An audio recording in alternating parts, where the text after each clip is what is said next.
bisa gitu. Yang dipercayakan kayak ibarat tangan kanan bos lah 2 orang ini. Jadi aku dilatih sama mereka senior ini sampai aku bener-bener bisa. Bos bilang, "Kamu harus sampai bisa." Sampai bos bilang sama 2 senior ini, "Pesan saya untuk kalian berdua, latih anak baru ini dengan benar." Digituin langsung sama bosnya. "Saya cuma minta kalian berdua latih anak baru ini. Latih anak baru ini sampai dia bisa." Itu yang membuat Kis tuh, aku ingin nyerah berkali-kali Kak, tapi rasanya bos udah memberi kesempatan nih. Kita nggak bisa apa-apa nih dari orang yang nggak bisa mijet, nggak bisa apa, nggak ada ilmu sedikit pun. Tapi dia mempercayakan 2 tangan kanannya mau melatih kita. Coba bayangin kalau orang lain Kak mau latihan kan dia harus bayar Kak, aku kan nggak punya modal. Iya dong, mikir dong, kita kan jadi orang dewasa harus punya otak kan. Nah aku mikirnya di sana waktu itu kenapa aku semangat mau belajar itu karena aku mikir gini, orang kalau mau latihan minimal dia ada modal nih Kak. Orang mau mendapat ilmu dia harus keluar uang Kak. Nah sedangkan kita di sana kita dilatih langsung. Masa kita mau mundur? Itu pikiranku, kupikir ini kesempatan gak akan terulang lagi. Aku udah dapat kesempatan dari bos dengan usiaku yang udah melewati batas, itu pertama. Kedua, bos sudah mempercayakan 2 orang kepercayaannya mau melatih aku. Lalu kalau aku mundur, wah rugi dong. Kita udah dapat kesempatan emas di depan mata ibaratnya. Kalau kita mundur, wow, nggak tahu diri banget nih. Di situ yang membuat Kis kenapa di malam itu kan aku nangis kan Kak. Aku malam nangis, aku dihibur sama semua terapis. Aku ingat banget tuh sampai adminnya datang ya kan, mengajarkan aku cara meditasi, tarik napas, keluarkan, tarik napas, keluarkan, disuruh mendengarkan lagu yang air terjun tuh Kak, aku ingat banget, supaya aku nggak kabur, karena aku udah pengen kabur. Karena aku udah muak gitu. Kataku, aku kayak nggak kuat nih kalau kayak gini. Ini kerjaan macam apa? Capek betul mijitin orang. Keringat aku tuh udah kayak sampai ketekku basah, semua basah. Nggak mau, aku nggak mau kerjaan macam apa ini. Aku capek. Aku bilang aku nggak pernah kerja tuh pakai tenaga kayak gini. Aku kerja tuh biasanya depan komputer. Aku bilang kayak gitu kan. Terus admin bilang, sabar, tahan napasmu, tarik napas, tarik napas. Digituin, diputar lagu air terjun aku. Disuruh dengarkan dulu lagu ini biar kamu rileks. Katanya, iya loh. Disuruh dengar lagu air terjun. Iya, aku nggak jadi kabur. Habis itu aku pikir-pikir, ya udahlah, aku coba jalanin. Nah, akhirnya aku buka lah masa di sini. Iya, disuruh dengar lagu air terjun aku waktu itu banget, aku sama adminnya.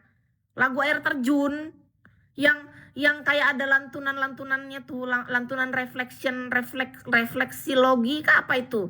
Nah, itu aku ingat banget diputerin itu. Terus terapisnya yang tadi yang ngajarin aku juga ngingetin aku, kata dia, kalau kamu nyerah sekarang mau apa nanti?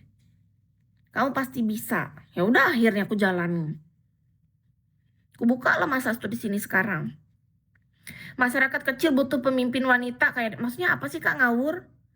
Apa? Kok jadi pemimpin? Pemimpin apa?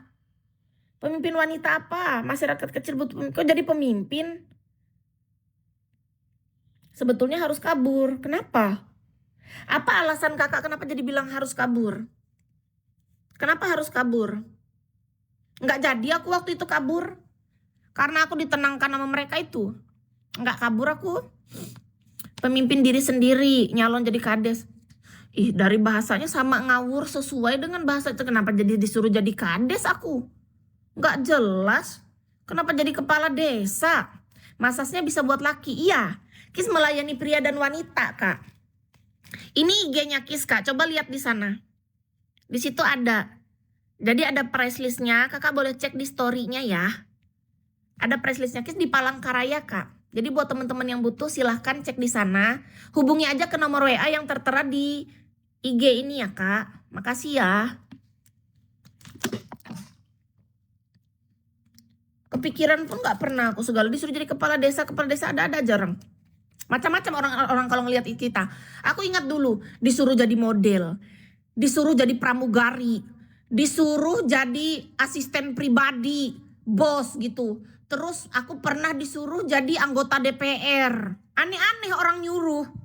Orang rezeki kita ada di depan matanya bigo sama jadi tukang pijat, malah disuruh yang aneh-aneh. Sekarang disuruh jadi kepala desa pula. Aneh-aneh. Heran orang-orang. Aneh-aneh loh kadang-kadang orang-orang ini. Disuruh-suruhnya aneh-aneh. Aku ingat banget dulu.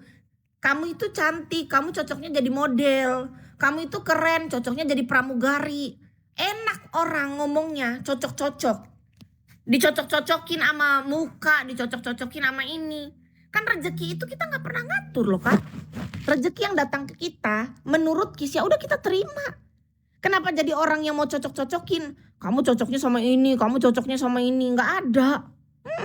Menurut Kis pribadi dalam hidup ini, jadi orang tuh nggak boleh sembarangan bicara ya Kak. Aku tuh nggak suka tahu sama orang-orang yang suka menghakimi. Jangan bicara sembarangan. Segala disuruh jadi kades lah, disuruh jadi janda, disuruh jadi apa. Nggak boleh sembarangan. Bagi Kis pribadi itu ketika kita berbicara nggak boleh menjatuhkan orang, nggak boleh merendahkan orang, nggak boleh menghina orang. Belajar jadi orang yang saling menghargai, punya respect satu sama lain. Belajar. Dari ini jangan dianggap bahwa Bigo ini hanya virtual ya. Bigo ini walaupun di balik akun kakak tidak terlihat, kakak tuh manusia loh.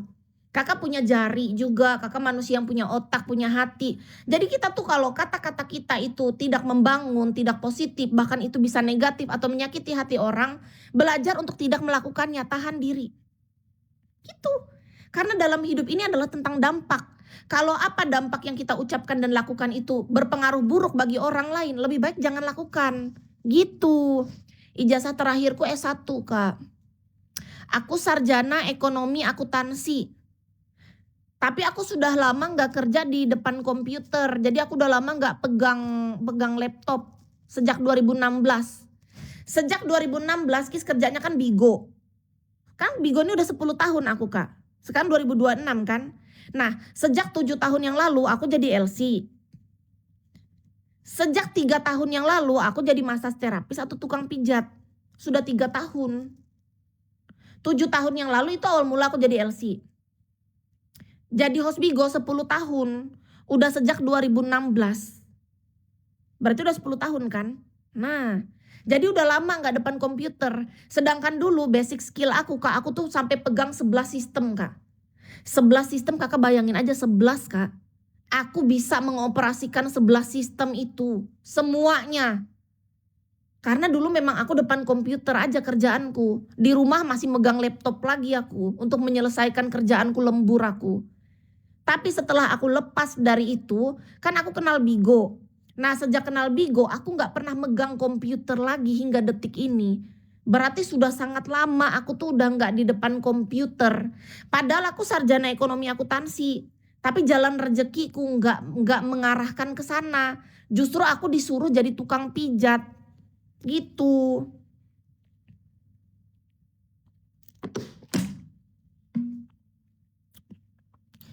Padahal basic skillku itu dulu kan di kantoran. Aku gak pernah berpikir bakal aku kerja jadi tukang pijat atau massage terapis, gak pernah.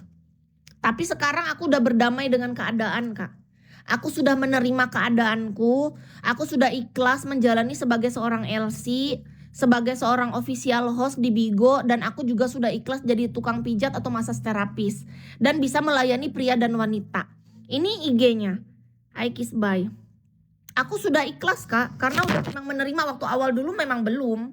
Awal dulu aku menolak, awal dulu aku benci dengan takdirku. Karena aku rasa aku sarjana loh, sarjana ekonomi akuntansi. Tapi aku akhirnya gak kerja depan komputer lagi, gak depan laptop lagi kayak dulunya. Ternyata rezekiku beda dikasih melalui Bigo. Nah habis Bigo akhirnya aku jadi LC kan, nemenin kayak koko-koko, mas-mas, abang-abang jalan gitu loh. Jadi LC aku kemana-mana Kak. Dapat rezeki lah aku jadi LC kayak gitu. Kurasa ya udahlah, aku harus ikhlas melepas basic skillku yang depan komputer tadi. Akhirnya aku jalanin, ya udah, aku udah senang, udah nikmatin gitu, maksudnya enjoy. Sudah enjoy jadi sebagai host Bigo, sudah enjoy juga jadi LC, dan aku sudah enjoy juga jadi tukang pijat atau massage terapis ini gitu. Sudah nerima lah, ibarat legowo aku Kak dengan keadaan. Yang awalnya tadi aku kerja di Denpasar, aku nangis tiap hari, yang aku ngerasa pengen kabur, yang aku ngerasa sampai teman aku tuh tiap malam mutarin lagu air terjun buat aku supaya aku tenang. Mereka tenangkan aku supaya aku nggak lari dari kenyataan gitu, bahwa ya kalau memang takdirku jadi tukang pijat, terima gitu loh. Jadi massage terapis terima, jangan cuman berharap pengen kerja kantoran yang depan komputer gitu. Akhirnya gara-gara latihan itulah mentalku terbentuk.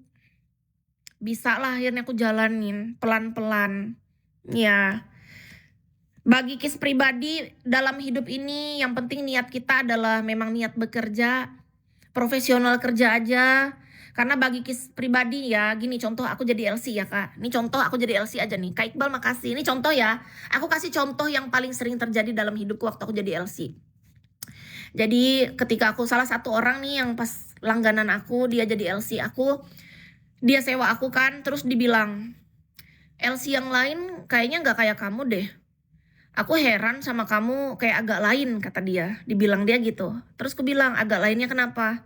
LC lain kalau misalnya aku udah pulang atau apa dia bisa suatu saat dia ngubungin aku kayak minta uang, minta transfer untuk popok anak, untuk isi pulsa, untuk minta biaya hidup dia kata dia. Rata-rata LC kayak gitu yang aku kenal. Tapi kamu nggak pernah, bahkan sudah setahun lebih aku berlangganan sama kamu, sekalipun kamu nggak pernah menghubungi aku duluan. Selalu aku yang menghubungi kamu karena aku butuh jasamu. Selebihnya kamu nggak pernah hubungin aku. Itu yang bikin aku bingung sama kamu. Kenapa? Kata dia. Ya aku bilang, aku tegas. Aku sebagai pekerja. Aku hanya melayani jasa. Kalau orang butuh aku ada. Aku siap melayani sesuai standarisasi SOP yang udah aku buat. Tapi kalau untuk berlaku selayaknya LC yang kakak kenal sebelumnya, mohon maaf. Aku nggak bisa. Kalau kakak berharap aku menghubungi kakak, nggak akan. Bahkan aku pernah ada salah satu orang dia datang sini, dia bilang, kalau suatu saat kamu butuh aku atau apapun, butuh uang atau apapun, hubungin aku. Hingga detik ini, aku tidak pernah menghubungi orang itu. Padahal udah dari mulut dia loh. Dia sendiri yang bilang, bukan karena kita yang minta. Dia yang menawarkan, dia bilang, suatu saat kamu butuh aku, kamu hubungin aku. Aku ada untuk kamu. Nggak ada sampai sekarang. Tapi ketika dia ngubungin aku dan dia butuh jasa aku, dia mau massage, dia mau ditemenin jalan, aku ada. Tapi ketika aku yang harus menghubungi dia itu nggak bisa. Karena apa? Karena memang konteksnya tujuan Kis adalah untuk bekerja. Aku nggak ada niat embel-embel di belakang lain, nggak ada. Selesai kerjaan, selesai udah. Dan privasi dia harus kita jaga. Kis tidak pernah menyebutkan nama toh. Dan aku tidak pernah menyebutkan di mana orang itu bekerja kan. Padahal rata-rata orang yang bersama Kis, mereka selalu cerita siapa pasangannya, siapa pacarnya, bahkan ada siapa istrinya, siapa orang di mana dia bekerja. Semua dia cerita, tapi pernahkah aku bercerita sama kalian? Tidak akan. Karena apa? Karena itu privacy. Tidak akan pernah kita keluar dari mulut kita ini siapa dia. Bahkan misalnya dia adalah pasangan dari teman kita sendiri. Misalnya dia pacarnya temanku. Misalnya dia adalah teman dari mantanku, bahkan aku misalnya punya mantan.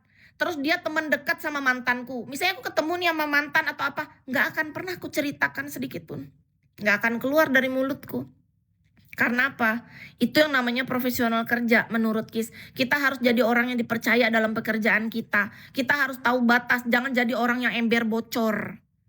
Kenapa orang balik ke kita? Karena apa? Karena mereka merasa mereka aman. Kita saling jaga. Karena mereka privasinya terjaga. Nggak ada orang